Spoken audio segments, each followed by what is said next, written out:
this whole model is changing now of how the industry will work and how the companies that make the money, that can pay everybody to be on set, can pay manufacturers so they have the gear on set as well, is changing. And we have to react to that. And I really believe in friction. And I really believe in there where friction is and where we've got problems, we can find solutions. And for me, that's always been why I believe in humanity. Because only when things go really bad do we have the chance to say, well, we have to fix this. What's new in filmmaking technology this week? News, reviews, education, insights, opinions, and ideas from the CineD newsroom with Nino Leitner and Johnny Bahiri. This is Focus Check, the weekly Cinetech podcast. Welcome to episode 54 of CineD Focus Check. Today with a special guest, Jakob Ballinger. How are you? Thanks for having me. I've been a fan of the podcast, so it's kind of cool to come on. Yes, Should I ask you trivia questions if you're just saying that or if you actually watched it? Well, all the stuff on the cameras I can't comment on, but everything that goes to lighting makes sense.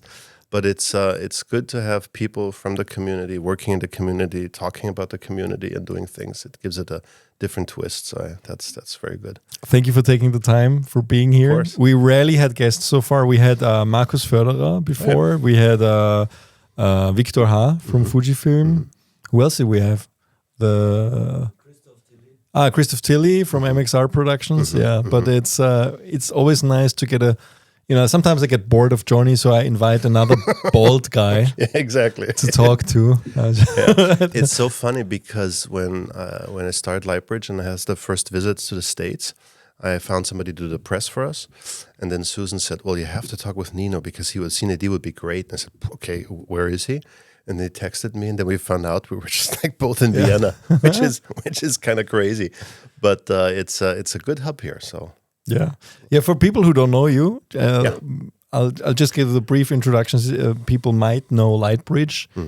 So you guys are kind of the driving force behind reflected light on sets, I would say, right? You're the guys who kind of made reflected light really established as something that is not just a styroboard in front of a light, but something professional in order to light your sets. Yeah. I mean, it's a big backstory to it, but basically, I mean, bouncing light is nothing new. We had all the reflectors on set, and reflecting light since the Egyptians, right? But the idea was to say, coming from Christian Berger, the cinematographer I was working with, so just for all of you who don't know me, it's just I was a Gaffer for 20 years, and I started working with Christian Berger together, and we did a lot of the Michael Haneke movies in Austria, if you know, stuff from the arts industry, or we did the Angelina Jolie, Brad Pitt movie By the Sea. And from there, Christian was always focused on how to keep the set free for the actors and actresses. And that's the reason we actually got the gig. And that all came back to Christian coming from documentary of saying, well, light's beautiful, set's free, why can't I have it like this for my feature films? And he dug down the rabbit hole of fundamental research in lighting, which basically means you're not trying to get a new app, you're not trying to update something, but actually say, let's go back to the real basics of light and try to understand it. And the further you go back into basics, nobody knows what light is. We're still at the brink of understanding what this entity is. We cannot see, we cannot visualize it. It only is visual to us through objects it reflects off.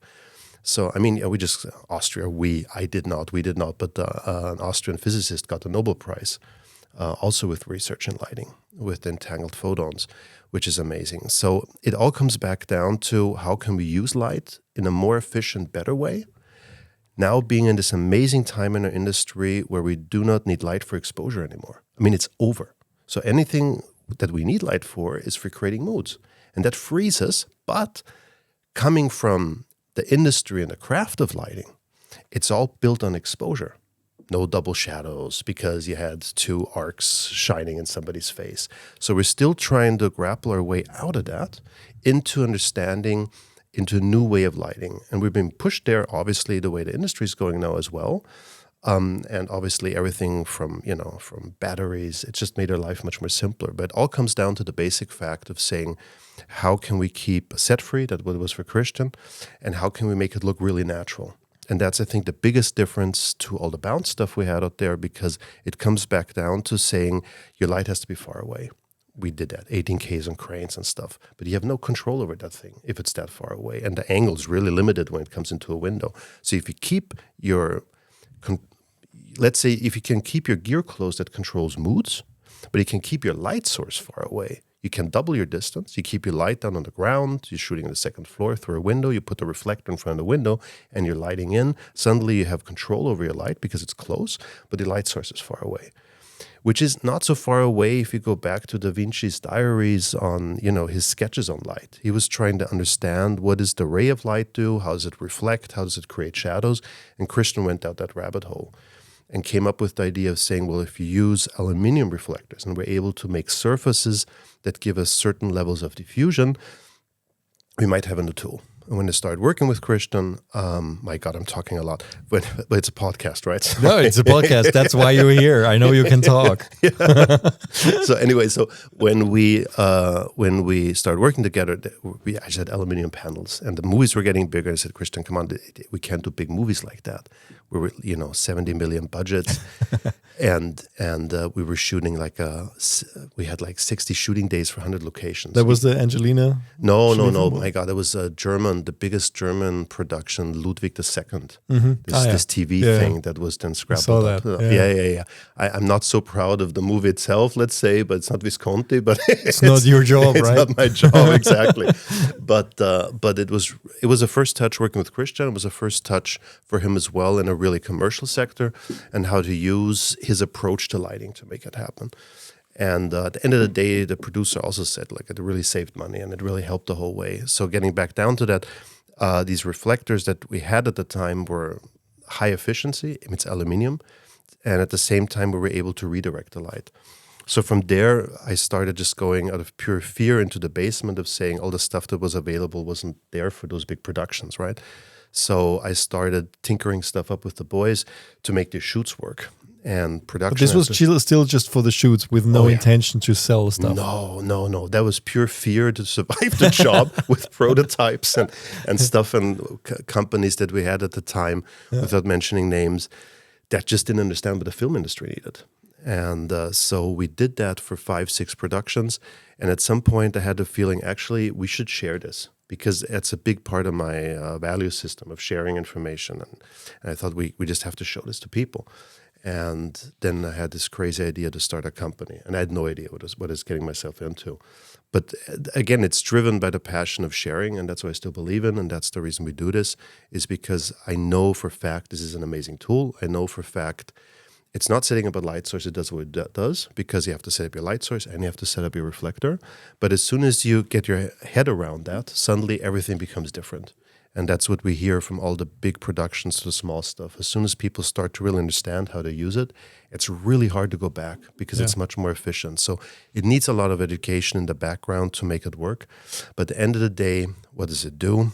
It gives you a chance to keep your set free. It gives you the chance to really manipulate moods more carefully. And you know more about this than I do, but the cameras have become so sensitive now that you have to be so subtle with what your light shift's doing. And with the reflectors, you can really do this. So we have these 5 grades from 0 to 4, from a real mirror replacement to super wide in different sizes. And that's basically it. But I think everybody who's interested in this should go back to a research to a Lightbridge website to have a look at it. Why is reflected light better light? Well, I'd be careful with the word better. Let's say... naturalistic, I would say, right? It is more naturalistic than having a lot of... Because I always find...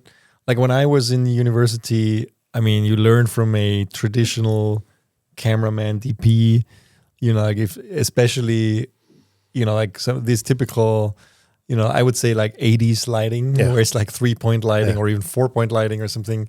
And then everything looks completely artificial in the end, because what you said in the beginning is you wanna get rid of traditionally you have to fill light to get rid of the shadow, and it's kind of making everything a bit flat, but also in a way it looks fake, right? It looks like this. There was a time in movies in the 80s where this was kind of the norm, right? In mainstream movies, I would say, not artsy stuff, but mainstream movies. And I think a lot of people have still learned that way.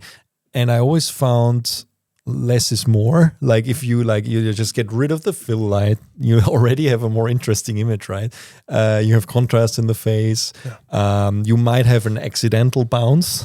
Like even if you don't use a bounce, you might be somewhere where you have something bright that is bouncing off a little bit back, and then it looks nicer and so on. We all know this, and I feel like maybe because, correct me if I'm wrong, but I always feel like maybe because we only have one real source of light in nature, which is the sun, everything looks nicer if you just have the sun and everything else reflects the sun. Like how it is. Sometimes you just go into a room and the sun comes in, it's just beautiful the way it is. As soon as the lights are on, whether it's just ceiling lights, of course they're bad, but even if it's like artificial film lights, it's very easy to mess things up.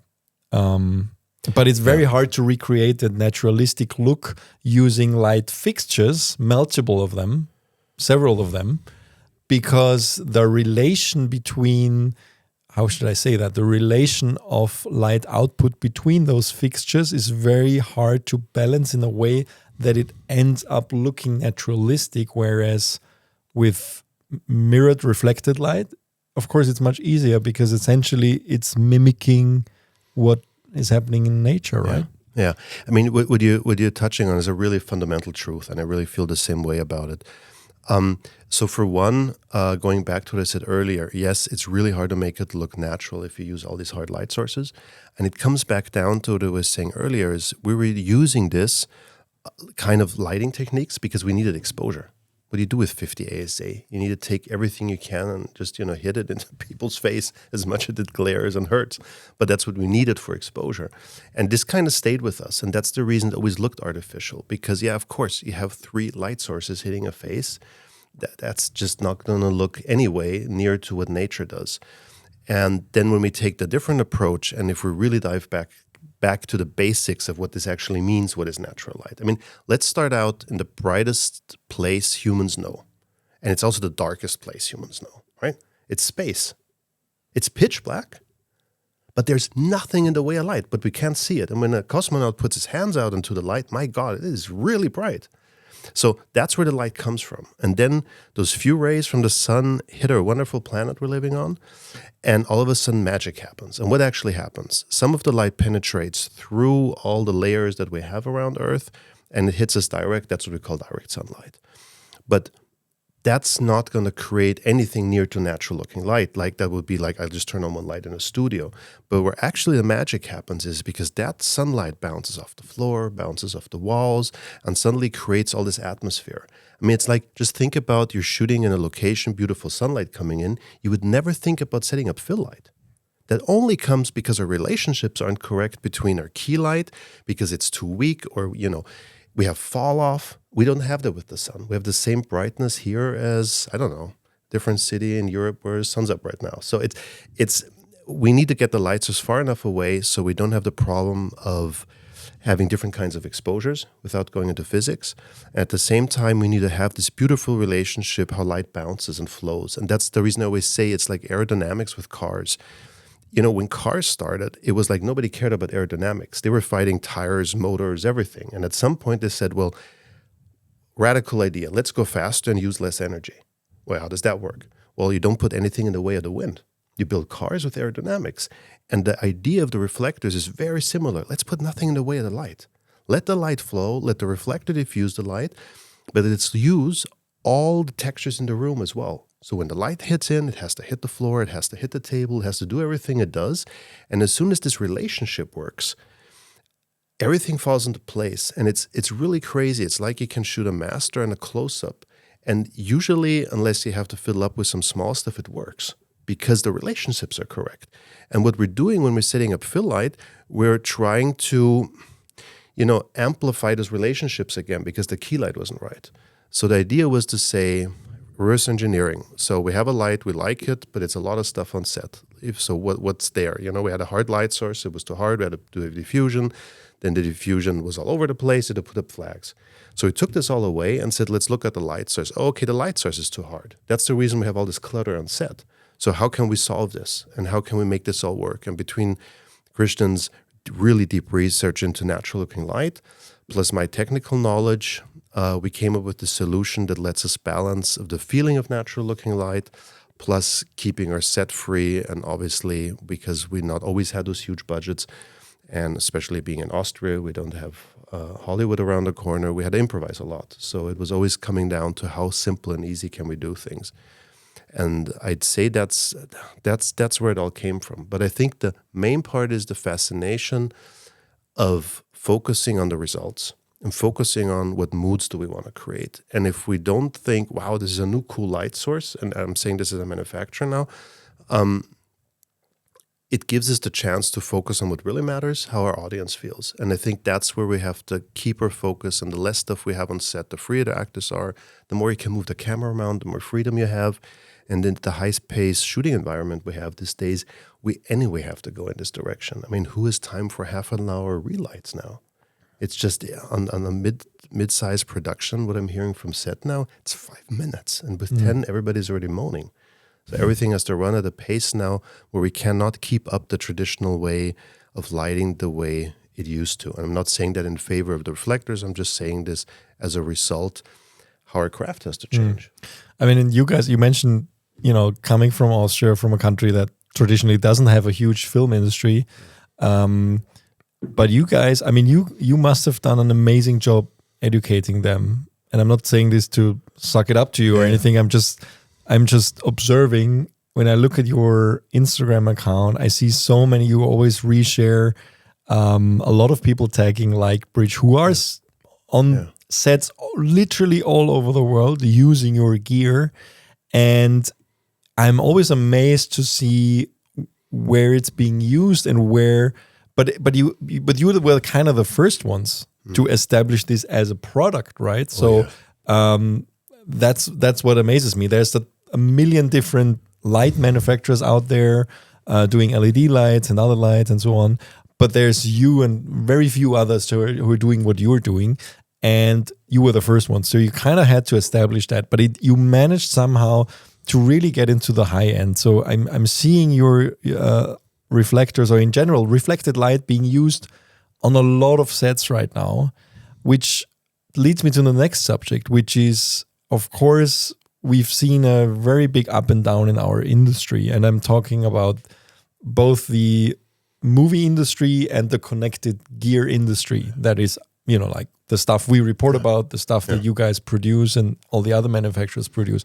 We had this crazy successful time with the streaming boom around COVID times when everybody was sitting at home and just watching 24/7 essentially, and this huge surge in production where the streaming giants were just competing with each other to put out more and more content.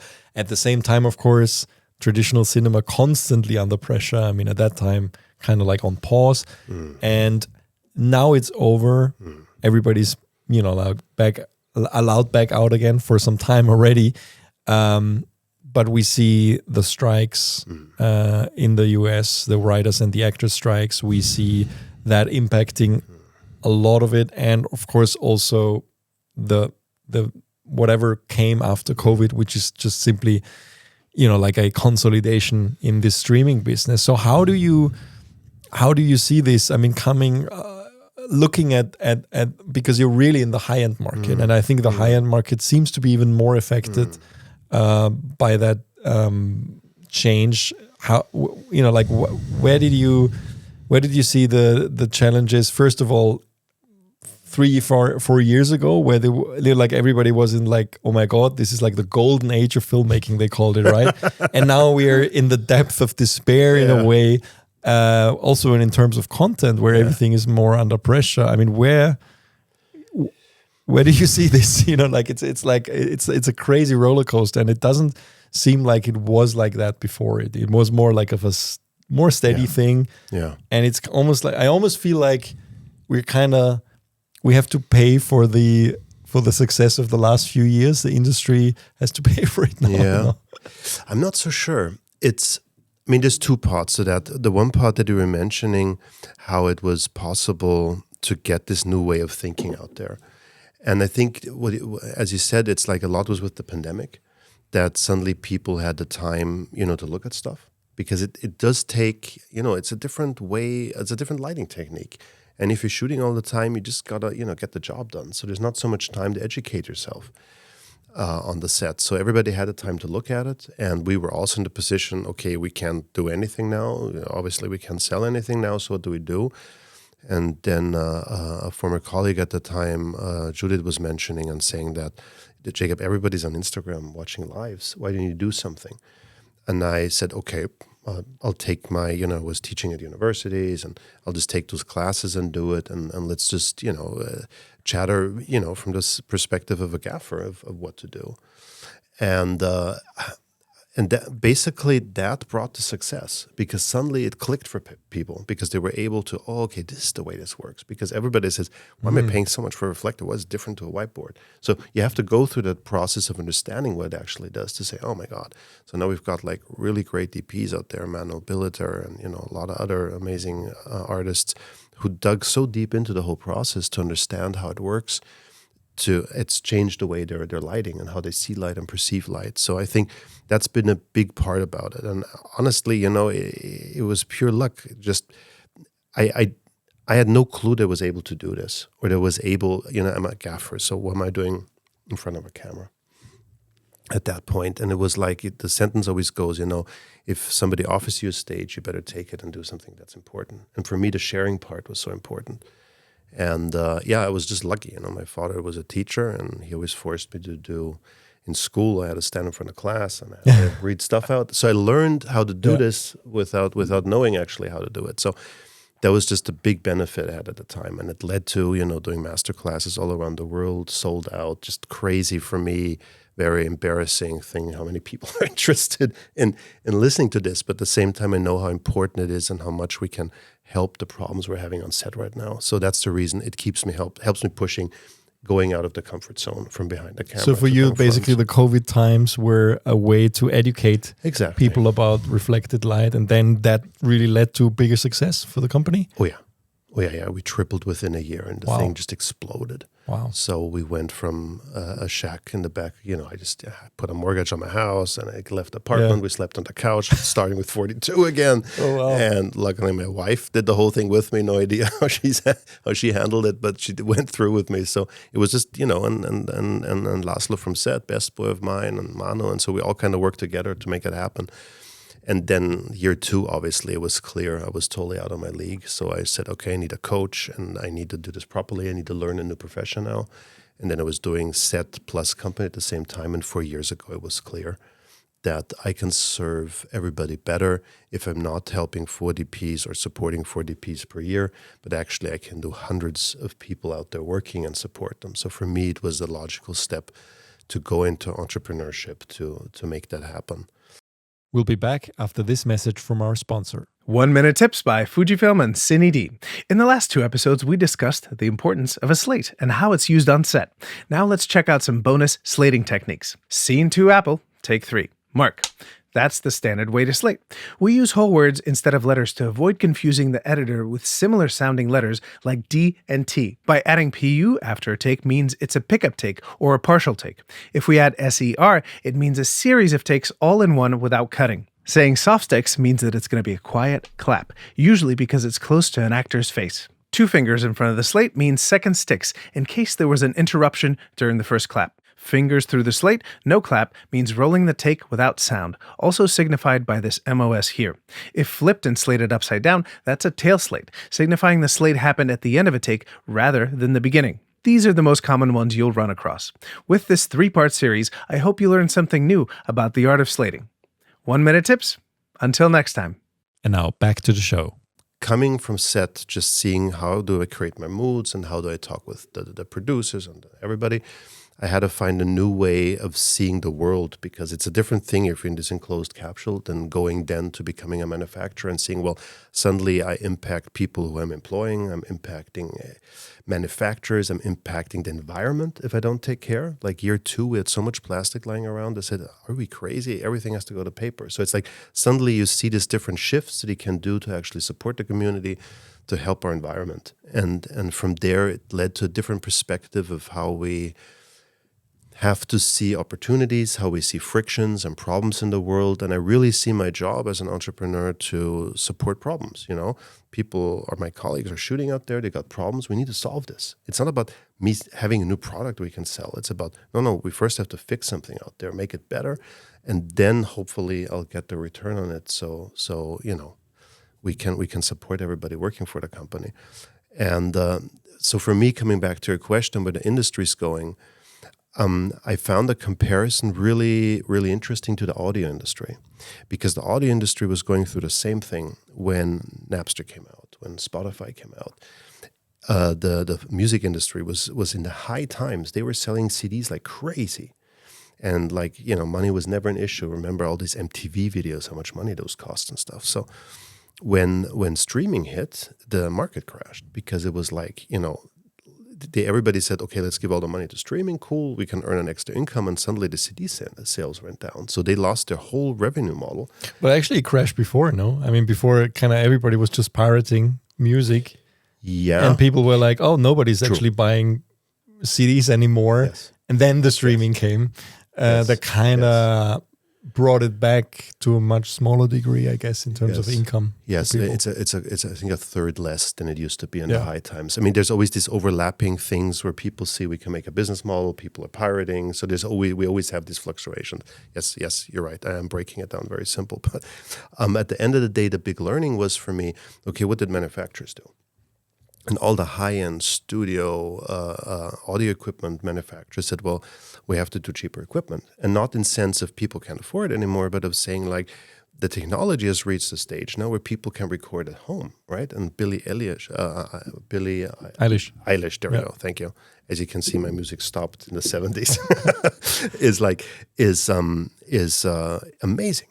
So we have all this high-end audio equipment now that could do before what you needed big studios for. So it disrupted the market in a way, and it took them 7 years to come back, to find a way. And what we can see as a result now, musicians are not getting paid anymore really, really well. So what do they have to do? They have to go back on stage, and we see how the ticket prices have gone up. It's crazy. But it's become this new way of enjoying music, and it's become also because post-COVID, everybody wants to go out again, so we're willing to pay for a live concert, but at the same time, we're not willing to pay more, I don't know what it is, €7 per month for listening to everything, right? So that's changed, and I think the film industry is going through exactly the same thing. Cool, we can sell all our stuff to Netflix and co, and suddenly, whoops, what's happening with the cinema? So this whole revenue model just dropped. And then the strikes happened, and then all of the streaming that was in high time, money doesn't exist kind of a thing, was like, okay, wait a minute, we start to have to earn money. So we hear this a lot now. It's like, well, production costs 30 million. Now they're saying, well, we can do 3 for 10 or, and yes, you can. And so this whole model is changing now of how the industry will work, and how the companies that make the money, that can pay everybody to be on set, can pay manufacturers so they have the gear on set as well, is changing. And we have to react to that. And I really believe in friction. And I really believe in there where friction is and where we've got problems, we can find solutions. And for me, that's always been why I believe in humanity. Because only when things go really bad do we have the chance to say, well, we have to fix this. If everything's going cool, everything's cool, why do anything, right? And we had that, as you were saying, when it was like crazy times a few years ago. So now we have to go back and say, well, what can we do to figure out this new business model for everybody? And this includes everybody on set too. How can I shoot this? It has to look better. And how can I shoot it in less time with less money? So everybody's going through this. How can we make this work? And I think it's, even if it's really tough, you have to be honest, it's really exciting too, because it's the chance now to say, wait a minute, we don't need geared for exposure. We need to tell stories. How can we tell stories now? It doesn't matter if it's vertical or how people watch. We got to tell stories. It goes back to Lascaux cave paintings. It's human footprints and fingerprints staying there. So I think it's a really exciting time, and everybody who's willing to let go of the past and embrace the future will have a great future. And I think that's where we have to go. I absolutely agree. I also feel like, like in the gear industry, on the, like our site was originally conceived around the time where DSLR cameras came along.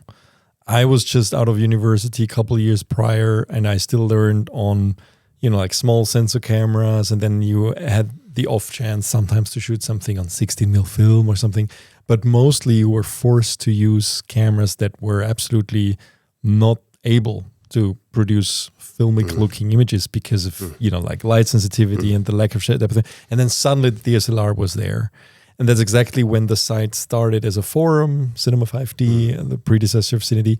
And there was a shift. It was a different shift at that time, but it was also a massive shift where I saw that there was also it was almost like a generational jump. And I don't necessarily mean, generations of people. It's also a mindset. Like those people who embraced any cameras that had a large sensor and were capable of producing nice looking images were the ones that survived and actually thrived over the following 10, 15 years.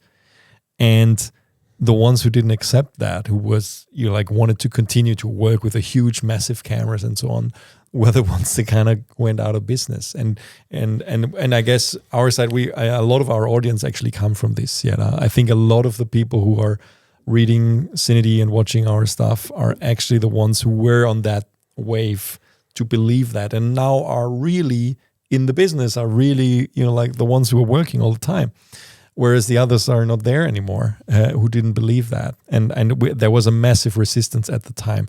Currently, I also feel that resistance again. If you look at trade organizations with more traditional people, I would say, and then there is also this generational shift of there is still a how should I say, kind of unfortunate sense of elitism among some groups which are trying to protect what's there, even though the business is changing and I don't want to say business, the art is changing essentially, because I see so many amazing people who are really, really talented visual storytellers, both are from, a lot of them interdisciplinary, some of them are directing and shooting, and some of them are doing everything. Amazingly talented people who are sometimes not older than 20 years or something like that, who, do amazing work on, might be an Instagram channel or whatever, who wouldn't even been taken seriously by those many in the establishment who are shooting movies, right? But I think we are seeing this massive shift coming. I mean, you see also people who grew up with those DSLR cameras who are now doing, major movies. I just think about what was the movie called? Shot on the FX3. That's, you have DPs who grew up with that, and I think Soderbergh shooting on an iPhone. Yeah, I think everybody has just to embrace. It doesn't matter what you're shooting on. It only the result matters. It only the end result, right? Because every camera is amazing now. Very soon, every light is amazing, right? We already have that, so that there is no differentiating factor anymore because the gear very often was a way to gatekeep stuff, right? There was when I was in university, it was still like a walled garden. Like if you did not have access to a camera that could shoot, whether it's digital or analog, doesn't matter, Super 35, like you were not able to create images that looked like that. So you were doing everything to fake that look with 35mm adapters and stuff, and like pouring tons of light at something so you could actually get exposure and stuff. But that was the only way to do it at the time. And this has consistently been dismantled like over the last 15 years. And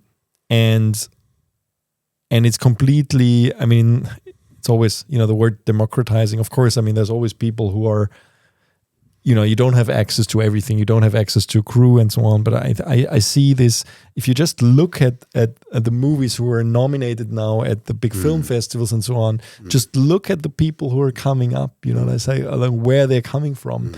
It is a much broader, more diverse group than it ever used to be. It's not old white men or exclusively anymore like it used to be. And that's great. That's amazing. But I also see a resistance from some establishment entities in who are having trouble adapting, right? And I just think it's time for everybody to open up and relax, essentially, because things are changing, and I think the technology is the facilitator of that. It's the facilitator to really allow everybody, who, not everybody, but like probably everybody in the middle class, to, if you have an idea, if you have a good eye, if you can literally use anything to shoot something amazing now. I think. Yeah. I mean, I can't agree more. There's two parts, I think. One part is, it has so much to do with status and fear, that of saying, like, I was talking with a colleague and he was saying, like, well, I'm really good at setting up really big tungsten setups. I know how to run the power lines. I know how to set up the jennies. I know, I can calculate the loss and all that stuff. And what's going to happen with this craft? And it's true, that's going to disappear. And if that's where your pride is and that's where your focus is, you really need to look out for where can you take your knowledge, what you're really good at, and put it onto something different. And the other part, I think, is the fear of saying, what's going to happen if this is not like this anymore? We all get comfortable. We learn something, we do something. The same thing like we were saying with the new generation of DSLR. You get used to this. I know how to do this. I made a career out of this. I'm proud of this. And all of a sudden, it's not true anymore. And that creates a certain amount of fear. And the only thing I think we can offer for that is, like you're saying, breathe, relax. You're really good at what you're doing. You're really talented, but you're not talented because you got this camera, and you're not talented because you know how to set up tungsten sets. And we have to let go of this, because yes, film industry was driven by, or is driven by, technology, but it's not, like you're saying, a gatekeeper anymore. You can't shoot on anything. So suddenly it all becomes down to, and I think the same goes for AI too. It comes down to, we're humans, we have stories to tell. Let's do that. And let's focus on that. And yes, light is an amazing tool to create moods, but it's about creating moods, not about, I know how to use a light meter. That's over. So, and with AI, I think that's even going to go to the next level of stuff. But again, it's just going to make our life simpler, because we can focus more on what matters. And that's what it's going to be. And there's always going to be this huge high-end movies that are going to say, I only want to shoot on tungsten, but it's going to be this top 1% of stuff. But I think for all of us out there, it's definitely about saying, I need to find my pride in the stories I'm telling. And I don't care what camera it is, and I don't care what light it is on this day, as long as it gets the job done and I can tell my story.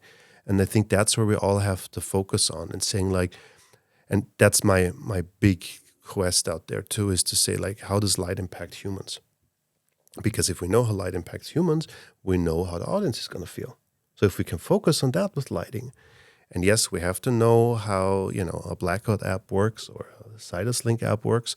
But again, this it's going to get more and more intuitive. I mean, it's like using a phone these days. That's where Apple got big on, you don't have to think about how to program anymore and stuff. So it's going to be the same with that too. It's going to get less and less in the way, and it's going to focus more on that. So we have to focus on not how to use technology, but how technology can help us to achieve what we want to achieve. And that's a mindset change to where we came from, like you were saying. But if we get there, I think we got an amazing chance for as you're saying, this new generation of people using visual storytelling to tell their story, that we can see amazing things going on out there. And that's what we have to focus on. I think that's what we have to make sure, that everybody gets a platform to do it. And that's where we have to make sure that censorship and all the problems, like you're saying, there's still gatekeepers, where can you watch it? How can we do it? I think it has to do a lot with that too.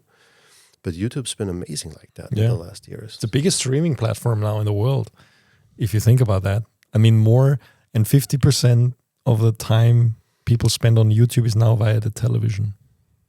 Wow. Mm-hmm. So you are seeing already the main outlet is becoming the TV, which also lends to the fact that people, of course, watch a lot longer content than they used to on YouTube. I mean, this is considerable. Yeah. And they are still the only platform that actually, have a meaningful share with creators in terms of advertising revenue. There's nobody else out there. Like, if you are successful, still the kind of, I don't think we see, unfortunately, for example, narrative, like it's not the kind of budgets yet that support narrative filmmaking in a way, like for channels that do that. But you see so much amazing stuff out there, and it's really the cream rises to the top in a way. Yeah. So, but let me get back to the democratization of technology. Yes, that like is bringing down those gates, that walled gardens. But do you see? I always felt like the film industry in general is very traditional in the way it's organized. Do you see the organization of sets changing, particularly also around like how camera and lighting departments work? Does the technology affect that, and do the budgets affect that? I mean, from your experience, like being in touch with all those guys, I mean, it's a very, very strict hierarchy on set, right? Do you see the hierarchy changing? Do you see positions changing because of the way things are going? I think that's a super interesting question. I mean, I seriously this is going to be hard for some people to understand, but when I started out here in Austria, we still had some really old school owners of lighting companies, and they threw gear after people if stuff wasn't working. So that's how I started screaming across set. And then, it's like, well, maybe we should use radios. And now we've got way more better efficient systems to communicate on set, way behind the hand signaling. So I think, yes, for one, the hierarchy is an important thing because it brings efficiency and it helps us all focus on an end result. But at the same time, and I've been having a lot of talks with some really great DPs about this too, and that is kind of this mix what I've been going through in my own personal life of making this transition to being an entrepreneur. I mean, my crews were usually on the smaller productions, I don't know, in Austria, it was 5, 6, 7, 8 people. Then to the bigger ones, we had 40, 50 people working. And I had a big pride in that. And I thought, well, I know how to run, a team. I know how to lead. And then when I started to employ people and you have people coming in every day, you figure out, I don't know anything about leadership. We're brought up with fear, with stress, and this is over in 4 months.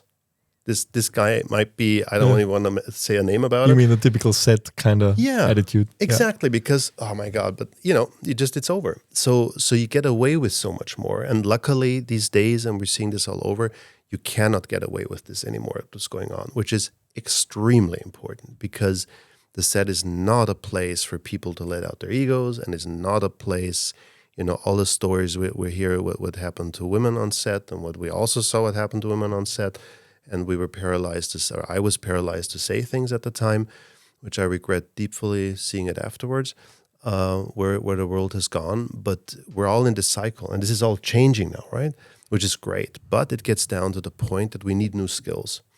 And with the talks that I had, I don't know, with Nicola Daly, who did Handmaid's Tale, and saying like, well, we have to learn actually how companies are run. And there's so much knowledge on leadership out there, how we communicate things, how we get information back from people, how we let people be who they are, my favorite way of saying what it means to manage is to make sure the person you're managing can succeed. And I think that's what has to come down to. Does the person working for me, how can I help them that they can succeed at their job? How can I use the best of that person? And not just treat them as, you're the guy for the day gig, and just, carry the cables. So I think that's where we have to focus on, because teams are going to get smaller. They have to be more efficient. And you're the most efficient when you're in the flow. Not when you're angry, not when you're scared, but when you're in the flow. That makes the most fun, and that's the best. And we have to be able to create sets where everybody can be in the flow. And there's a lot to learn. And there's a lot for me to learn too. I started very late in this game of understanding how to communicate with people. I mean, like this sentence of saying communication is not saying something, but making sure the person understands you. So there's so much there to be done, knowledge needed on the film sets, that we can get to a certain efficiency level in that kind of a way. And it's amazing to see how diverse the film sets have got. And it's not about dominance here, especially, for me coming from this perspective of the lighting industry, which when I started out was, how much can you lift? So it's just great how that has changed. And now we have people on set that actually are there because they're really good at their job and not because they got the physical power. So I'm really big in for supporting everybody out there to be able to be their best on set, and to provide what's ever needed on knowledge and gear and what's ever needed to be able to do that. Just yesterday on Instagram, there was a cinematographer, Julie, and her work's amazing. A young female cinematographer, and I thought, wow, I know a really good friend of mine, a female Gaffer in France, Marioa. So I have to connect them, because it's like those people, when you see there's a spark and there's an interesting way to look at light, those people have to connect. And I think that's where a community has to get better together again too. Not about bound by cultures or bound by, as you're saying earlier, I know how to use this tool, I believe in this tool and these people, but actually seeing in taste and spirit and that kind of things. So that's I think where it needs to go. Amazing. Yeah, I couldn't agree more. I mean, I love seeing this shift. I love seeing this shift on sets, and I completely agree. When I started out, like in the beginning, you're working sometimes as a PA, and it's like some horrible experiences with people where you're like, oh God, you're like, why am I even here? And I think it's so nice to see across society really change that, and that this terrible behavior is simply not accepted anymore by no matter who it is. I mean, on set at least. On set at least. On set at least. I didn't. Not getting into politics. No, on set at least. But it's we're seeing the counter movement right now, right, in society. We're seeing the counter movement, as always. It comes in waves, but it's if you think about the kind of people who are now being held accountable for what they've how they've treated people on set. You would not have thought 10 years ago that those people would have been singled out, right? I mean, we're talking about some of the top filmmakers, top actors in the world. And even though some of them are trying to, it's difficult. I mean, they really have to. So that's really great to see. And also, I think representation, I think about that a lot. I'm currently watching Severance, there's the Apple TV Plus series. It's amazing. Yeah. And just a representation of Black people in that series, that's it's not a topic, right? It's not a topic. Race is some degree it is dealt with, of course, but it's not the main topic. There are roles, and some of them are like white people or Indian people or Black people, but it's not. You're not talking about that, and it's amazing when you watch it, and it's a very subtle. It's the most normal thing in the world, and you realize only when watching it is actually that has a very positive influence on culture. I think because it's just treating everybody equally in also the context of a movie or a series, and that's that's things that are happening. And I applaud Apple actually for doing this, because you can see specifically that this is happening specifically on Apple series. I'm not saying it's not happening on some others as well, but I just notice it on Apple productions. Yeah, makes a big step. And I think it has a lot to do with their company culture as well, right? Yeah. So that's and it's great that this shift is really happening on and off screen in a way. And of course, there are counter movements always, but I think. Yeah, like you said, I mean, a lot of the things that were acceptable when we were learning and were kind of deemed normal on sets of behaviors are simply not acceptable anymore, and that people are calling out people, and that's great to see. And also that there are really, I'm here in Austria and everywhere around the world, there are now also ways to kind of if you observe something like that, people should really speak out, right? Because I think you have much more support. I mean, I'm sure a lot of people who are watching this are now thinking of specific or listening to specific occurrences that they observed on set. And if you're in the middle of such a situation, I mean, I think it's much more acceptable to speak out about those things now than it used to be, and I think people should definitely embrace that. I had this crazy experience where we were shooting a movie up in the Alps. And for those specific scenes, it was just minimal crew because we were really high up in altitude. And one of the team members, I'll keep it really, really open, was started screaming at one of the assistants and throwing stuff after him. And then I was there with two colleagues. And one of the electricians just said, "Okay, I'm stopping now." And loud in front of everybody. And suddenly the whole team stopped. And we were like 15, 20 people up there.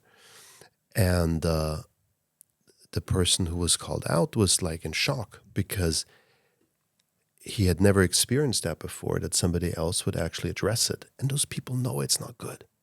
But whatever problems they have in their life, they think it's okay to let it out and not deal with those problems. So he was calling out this problem. And obviously production stopped for the day because there was no way to continue like this. And then producers came up and the whole thing. And afterwards, I continued to working with this person. And he was always so grateful that happened because he needed that. Yeah. And that stuck deeply with me to saying like, and I wasn't able to speak up. I was paralyzed too by it. So I learned a lot from that much younger colleague at the time to say how important it is to speak up and to have an opinion, to stay close to your values and to say, this is important to me. This is what I believe in.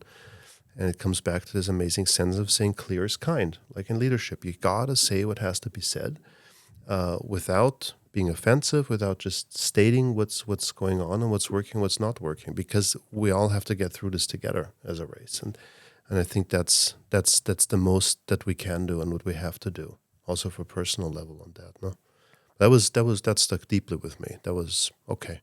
Yeah. That's very well said. And also at the end of the day, it's a job, right? As much as we love it and everybody thinks they're the greatest artists, it's a job. And you need to be able to go to the next job, like in order to support your living. So like, even though for the directors or whoever on set, it seems like the most important thing in the world. It is. I mean, it is for them at the time, but it's like, like you don't burn bridges. Like you have to continue working with each other. No, and it's a small world, especially in our film industry, internationally even. I mean, it's like, yeah. And I think even more important than seeing the big communities, how do you look yourself in the mirror in the morning? When you're all alone with yourself, how do you feel about this? And how do you feel about going to set the next day? And we've seen this a lot with people that have those kind of problems, that they apologize afterwards and they always fall back into it again. So, and that is not a solution. And it takes all of us we have to always support each other in bad and in good things that we do to get better. And I think that's the amazing thing of being on set together and doing a movie together, is that we have one common, you have one common goal you have to reach, and that's to make this movie. And I think we have to think about it the same way too when we think about society. We have one common goal. We all have to become better. We all have to do something. We got to fight for something together. And I think that's also now in a company too, in these really challenging times. What are we doing together? What are we trying to achieve together in this? And to point this out. And, I did it intuitively on set. It's like I took, the guys carrying the cables and brought them to the monitor and said, hey, this is the reason you're doing this. Trying to get everybody on the same board of not just seeing it as a job, but actually seeing why I'm doing something and not just doing it. And I think that's one of the biggest points in helping people become better, is to understand the why behind it. Yeah, that's not always easy on a set with so many people. It's important to explain to people. I mean, I'm a big friend of, like enabling people to do what they like to do best, because then they do their best work. But it's not always easy on a set, of course, because like carrying cables is definitely not, that person's life dream. Yeah. But if they understand why they're doing it, it might make a difference. And then comes the hard part, that what sometimes people love to do best is not what they're best at. So to help them and support them to push in that direction, to see that's a great hobby, but that's very true. Yeah, I keep saying, you should focus on your skills. Yeah, and build those. Yeah. And it's hard. I know it for myself. This is interesting. And to stay focused, to do what you have to do. I read this sentence the other day. Saying when you want to achieve great things in life, they all start out with the same task, making your bed in the morning.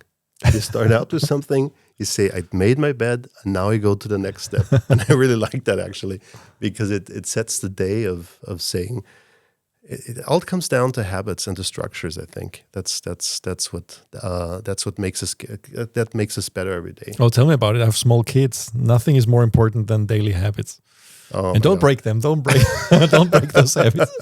How old are your kids now? almost 4 and 8 months. The other one. Okay, wow. Okay, But let's wrap it up by looking a little bit ahead. So what's next for you? Let's say within the next 5 years for you personally, but also the company and where you think everything is headed. So the vision of the company, the vision statement is the right mood for every moment. And that's what I really stay close to. It has to be, whatever we do has to create the right mood for each moment.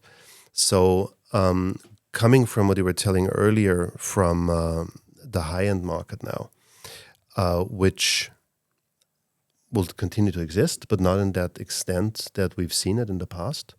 So we're still actually having this 40% sale. And the only reason I'm mentioning it is because now we're seeing people on Instagram posting and saying, I'm finally able to afford this. And my God, does this feel good? Just of saying, hey, okay, there's somebody out there actually that has a problem, that needs something that needs to be solved, and we can support this. So all my energy these days right now is actually not focusing on light, but focusing on the part in the back to say, okay, we actually have to make this to a product that we can support that group. And because that is going to be the group, as you were saying, in the future, that's going to be telling the stories. So for me, it's all about saying, okay, how can we make this gear so affordable, but keep the quality that we actually can support this bigger group too. And we're still going to continue the Pro line. We have the big rigs for the cranes, but 80% of the jobs are going to be run and gun and making stuff happen. So I'm having really a lot of fun figuring out how we can make this possible now to make the knowledge that we have, the products that we have accessible, because the price pressure is there too, and the time pressure is there too, and the pressure and also the joy of becoming better every day at lighting. So to be able to support that is the big point that we're working on right now. And then I'm still trying to figure out a way how to take this. The reason I'm really enjoying this here too now is what I did during the pandemic, what I was talking about. I have to find a way, and we were talking about MSET here too, how to find a way how to take this knowledge and make it accessible again. So those are the two big things I think I'm working on. And personally, I'm really looking forward to a break again, because the last 2 years have been a roller coaster. And I'm looking at, there's a new website I discovered for Italy for small, little, beautiful villages that are not on the beaten path. So I think I want to do a real tour of the small stuff and eat good. Yeah, just leave your smartphone at home. Yeah, sure. Exactly. Yeah. Talk about MZ. Of course, we'd love you to have, you're a great teacher. Yeah. I always learn a lot talking to you, and I hope we can get our audience to also learn much more from you. Yeah, and if there's any questions, if there's anything out there you have the feeling or feedback what we were talking about, I'd love to hear from it. And because we're only going to get better too if you give us feedback on what's going on out there and how we can do things better and where the pain points are, because then we know what to focus on now. Good. Thank you. Thank you, Jakob. Big pleasure. My pleasure. And we'll wrap it up here. Thanks everybody for watching. Thanks. This was episode 54 of CineD Focus Check. Don't forget to subscribe on Apple Podcasts, everywhere, Spotify, everywhere you can get your podcast. YouTube, of course. Leave a comment. Write us an email at podcast@cined.com if you have any question. As you know, we are talking about them. See you next week. Bye. Bye.